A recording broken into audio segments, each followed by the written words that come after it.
तो दोस्तों आइए शुरू करते हैं आज का अपना प्रैक्टिस से।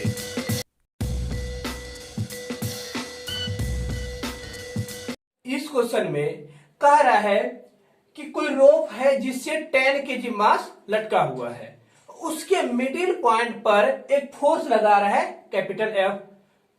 तो पूछ रहा है कि अगर अपर रो 45 डिग्री एंगल बना रहा है वर्टिकल के साथ, तो इस एफ का वैल्यू क्या होगा। तो देखिए ये जो टेंशन है टी इसका दो कंपोनेंट्स होगा, एक अपवर्ड और एक इस डायरेक्शन में, डब्ल्यू एम जी नीचे और एफ इस डायरेक्शन में। तो अगर इस पी पॉइंट का फ्री वे डायग्राम देखते हैं, ये पी पॉइंट का हम लोग फ्री वे डायग्राम देते हैं, तो एफ इधर हो गया और ये हमारा टी है, ये एंगल है 45 डिग्री, ये एंगल है 45 डिग्री। तो ये हो जाएगा टी साइन 45 और अपवर्ड डायरेक्शन में हो जाएगा टी कॉस 45 डिग्री और नीचे हो जाएगा tan g w equal to m g. अब देखिए चूंकि ये हमारा पॉइंट इक्विलिब्रियम में है, तो left equal to right and downward equal to upward. इसका मतलब है कि f इक्वल टू क्या हो जाएगा t sine 45 degree and w equal to 4g is equal to t cos 45 degree. हम डिवाइड कर देते हैं, जैसे ही डिवाइड करेंगे इस दोनों को, तो f सॉरी यहां पर 4 नहीं है, हमारा tan g है, tan g। तो f by tan g is equal to, ये दोनों हमारा कैंसिल आउट हो जाएगा, तो ये हमारा बच जाएगा 1, यानी f is equal to tan g यानी 100 न्यूटन। g का मान यहां पर हमने 9.8 लिया है, सॉरी 10 लिए हैं।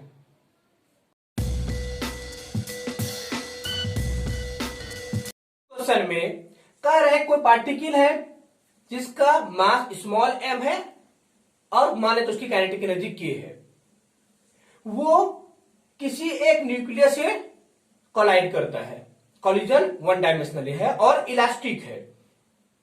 आफ्टर कॉलिजन ये पार्टिकल 64% एनर्जी रिलीज करता है। अब इसे अगर 64% एनर्जी रिलीज करता है या लॉस करता है, इसका मतलब है कि जो सेकेंड पार्टिकल है उसको प्रोवाइड करता है, क्योंकि इलास्टिक कोलिजन में काइनेटिक एनर्जी कंजर्व रहता है। तो अगर इसने इस m जो स्मॉल पार्टिकल था उसने 64% एनर्जी लॉस किया, इसका मतलब है कि जो स्टेशनरी पार्टिकल था उसने 64% एनर्जी गेन कर लिया। तो अगर इसका काइनेटिक एनर्जी k था तो इसका कितना हो जाएगा 0.64 के, 64% एनर्जी लॉस किया उसने, वही एनर्जी इसने गेन कर लिया। तो लेफ्ट एनर्जी इसके पास बचा 0.36। तो पूछ रहा है और उस एनर्जी से वो बैकवर्ड मूव करता है। तो पूछ रहा है कि इस पार्टिकल कैपिटल M का वैल्यू क्या होगा। तो देखते हैं, काइनेटिक एनर्जी इक्वल टू होता है हमारा पी स्क्वायर बाय 2m, तो p equal to root under 2m into k e. हम इस इक्वेशन को यूज करेंगे। तो फ्रॉम कंजर्वेशन ऑफ मोमेंटम, तो p initial is equal to हमारा हो जाएगा p फाइनल। इनिशियल में इसका काइनेटिक एनर्जी मोमेंटम हो जाएगा root under 2m into kinetic energy k is equal to, इसका पहले काइनेटिक एनर्जी लेते हैं, तो उसका हो जाएगा रूट अंडर 2 इंटू m और काइनेटिक एनर्जी 0.64 k माइनस, अब माइनस फिर क्यों था, क्योंकि ये बैकवर्ड डायरेक्शन में मूव कर रहा है। तो बैकवर्ड डायरेक्शन मूव कर रहा है तो वेक्टर एडिशन से क्या हो जाएगा, दोनों अपोजिट डायरेक्शन में है। तो अगर इस डायरेक्शन को अगर पॉजिटिव मानते हैं, इनिशियल डायरेक्शन को, तो ये पॉजिटिव आएगा, ये पॉजिटिव आएगा और ये नेगेटिव आ जाएगा। रूट अंडर 2m इंटू 0.36 की, यहां से बहुत सारा टर्म्स हमारा कैंसिल आउट होगा, जैसे 2 और ये हमारा 2। इधर देखते हैं तो हमारा k और ये भी k कैंसिल आउट हो जाएगा जब उसे एलसीएम उसे कॉमन लेंगे तब। तो इधर बच जाएगा root under m is equal to ये 0.64 यानी 0.8 capital M -0.6 into root under small m। इसको अगर इधर लाते हैं तो ये हमारा हो जाएगा 1.6 into root m is equal to 0.8 into root under capital M। इससे अगर डिवाइड करेंगे तो 2 टाइम्स में, यानी 2 into small m is equal to root under capital M। दोनों साइड अगर स्क्वायर करेंगे तो हमारा हो जाएगा m इजिकल टू 4m।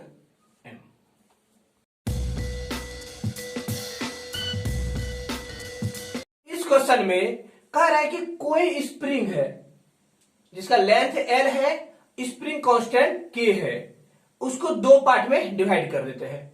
एक का लेंथ L1 है, दूसरे का L2 है।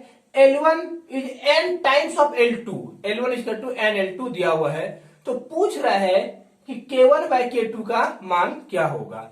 देखिए, जब भी स्प्रिंग हो, कितना पार्ट में भी आप कट करते हो उसे, तो K इंटू L का वैल्यू हमेशा कांस्टेंट होती है। K इंटू L का वैल्यू हमेशा कांस्टेंट होती है। तो यहां पर भी K1 into L1 is equal to हो जाएगा K2 इंटू L2। तो K1 into L1 is equal to K2 into L2। यहां से K1 और L1 इजकल टू दिया हुआ है NL2 is equal to K2 into L2। L2 अगर कैंसिल करते हैं तो K1 by K2 is equal to 1 by n।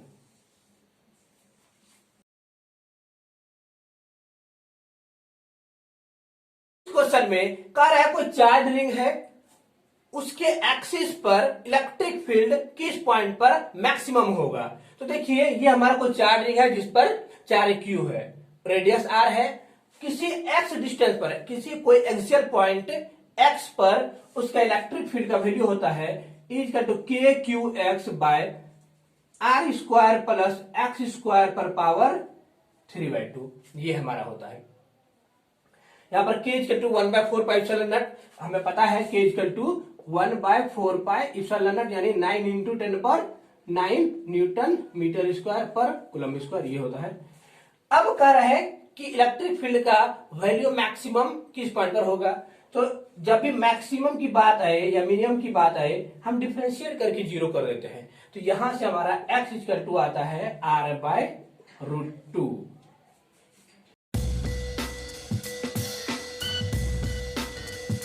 इस क्वेश्चन में एक अनस्टेबल न्यूक्लियाई ब्रेक्स होता है दो पार्ट में, M1 और M2 में। एक का वेलोसिटी मान लेते V1 है, दूसरे का V2 है। तो दिया हुआ V1 bye V2 equal to 8/27। देखिए, इसमें दोनों का मोमेंटम इक्वल होगा due to conservation of momentum. इसका मतलब है कि M1 V1 equal to M2 V2 होगा। इसका मतलब हुआ कि V1 M1 bye M2 equal to हो जाएगा V2 बाय V1, यानी M1 bye M2 equal to हो जाएगा 27/8। ये मास का रेशियो निकल गया। अगर मास का रेशियो निकल गया तो पूछ रहा है कि रेडियस का रेशियो क्या होगा। We know that r directly proportional to mass number पर पावर 1/3। इसका मतलब है कि R1 bye R2 equal to A1 bye A2 पर पावर 1/3। ये मास नंबर है या रियल मास लीजिए, क्योंकि रेशियो है तो दोनों हमेशा इक्वल ले सकते हैं। तो ये हमारा हो जाएगा M1 बाय M2 पर पावर 1/3। तो इसको लिख सकते हैं 27/8 पर पावर 1/3। 27 को लिख सकते हैं 3 पर पावर क्यूब और 8 को लिख सकते हैं 2 पर पावर क्यूब। यहां से हमारा वैल्यू आ जाएगा 3:2।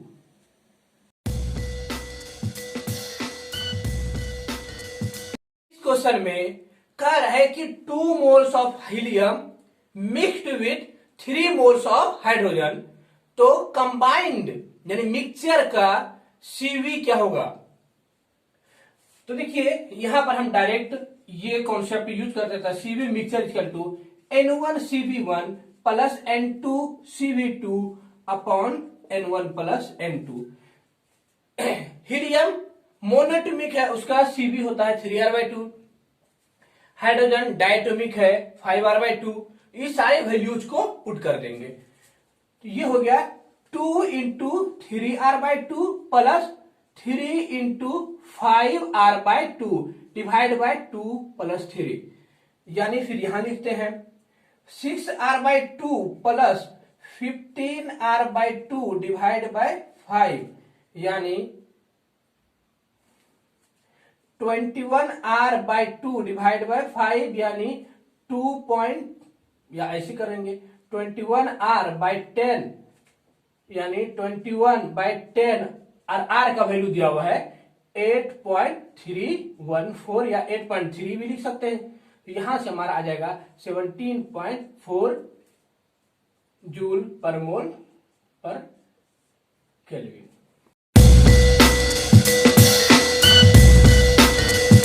क्वेश्चन में कह रहा है कि कैल्शियम और ऑक्सीजन का न्यूक्लियर का डेंसिटी का रेशियो क्या होगा। तो इस क्वेश्चन में देखिए किसी भी न्यूक्लियर का डेंसिटी, मास डेंसिटी किसी एटॉमिक नंबर, एटॉमिक मास पर डिपेंड नहीं करता है, यानी इसका जितना वैल्यू होगा इसका भी उतना ही वैल्यू होगा। तो दोनों का रेशियो क्या हो जाएगा 1:1।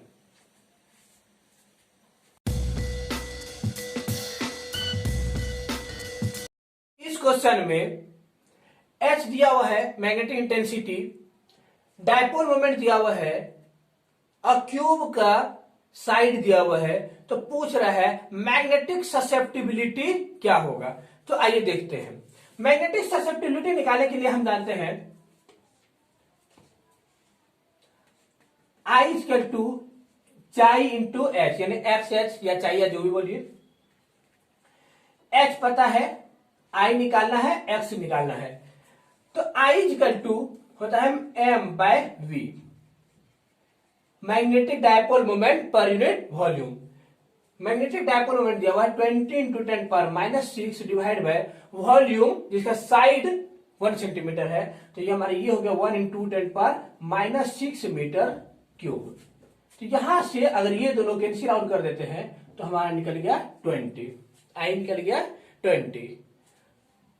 अब I equal to x into H, तो यहां से x equal to I/h, I पता है 20 और h दिया हुआ है 60 इंटू 10⁻3, ये 3 बार में। तो ये हमारा होगा 10⁻³ डिवाइड बाई 3, यानी 10 इंटू 10⁻⁴ डिवाइड बाई 3 कर देंगे तो हमारी ये निकल जाएगा 3.3 इंटू 10⁻⁴।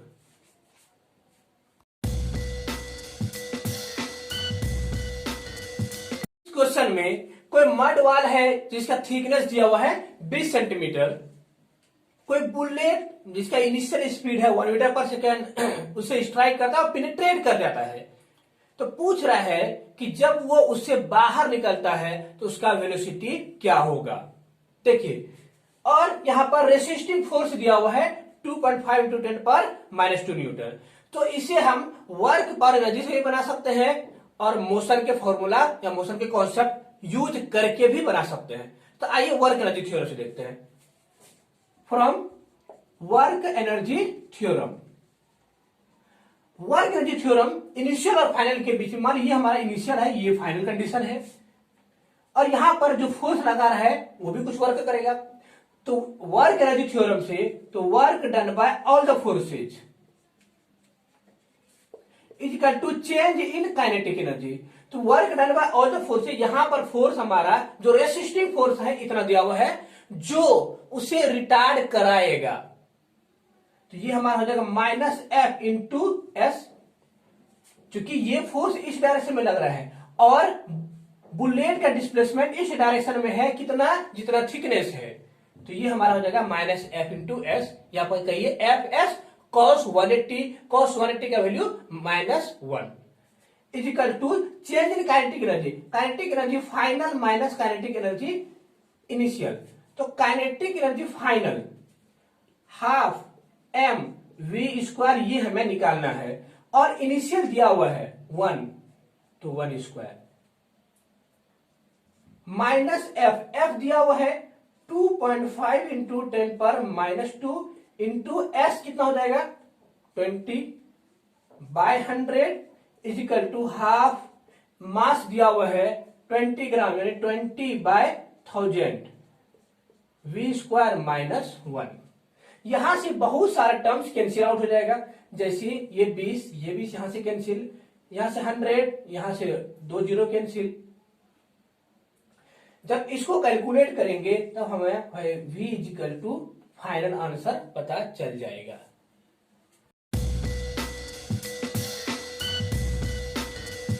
एलिवेटर पर 10 लोग लोडेड है, ईच का मास दिया हुआ है 68, तो यानी total mass of the person क्या हो गया 680 केजी। मास ऑफ एलिवेटर दिया हुआ है 920 केजी और फ्रिक्शनल फोर्स दिया हुआ है 6000 न्यूटन। तो पूछ रहा है कि अगर ये अपवर्ड डायरेक्शन में मूव कर रहा है 3 मीटर पर सेकेंड से, वेलोसिटी दिया हुआ है 3 मीटर पर सेकेंड से, तो टोटल पावर क्या होगा। तो देखिए ये मेरा एलिवेटर है, टेंशन ऊपर हो जाएगा जो केबल वायर में लगेगा, mass of the person plus mass of elevator ये नीचे, और फ्रिक्शनल फोर्स नीचे क्योंकि एलिवेटर अपवर्ड डायरेक्शन में मूव कर रहा है।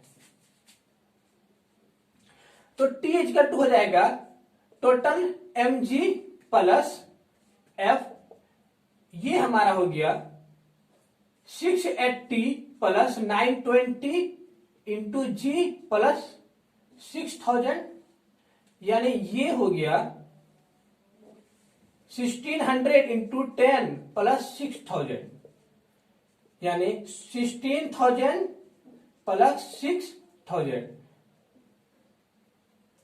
यानी ये हमारा हो गया 22,000 न्यूटन। अब पावर निकालना है, तो पावर P इक्वल टू होता है फोर्स इंटू वेलोसिटी, तो फोर्स दिया हुआ है 22 इंटू ये हमारा 3 हो गया, तो ये हो गया 66,000 वाट। अब आइए अपने चैलेंजिंग क्वेश्चन की तरफ। दोस्तों आप इसे अपना रियल होमवर्क के तौर पर भी ले सकते हैं। देखिए आपका इन सारे क्वेश्चंस में कितने जवाब सही होते हैं, इससे आपको अपने प्रिपरेशन का, अपने तैयारी का ग्रास्प पता चलेगा। तो आप लगातार इसी तरह के क्वेश्चंस की प्रैक्टिस करते रहिए और हमारे साथ बने रहिए, ताकि एग्ज़ाम से पहले आपका प्रिपरेशन, आपकी तैयारी, आपकी प्रैक्टिस बेहतर से बेहतर हो सके। तो फिर मिलते हैं अगले वीडियो में, तब तक के लिए बाय बाय।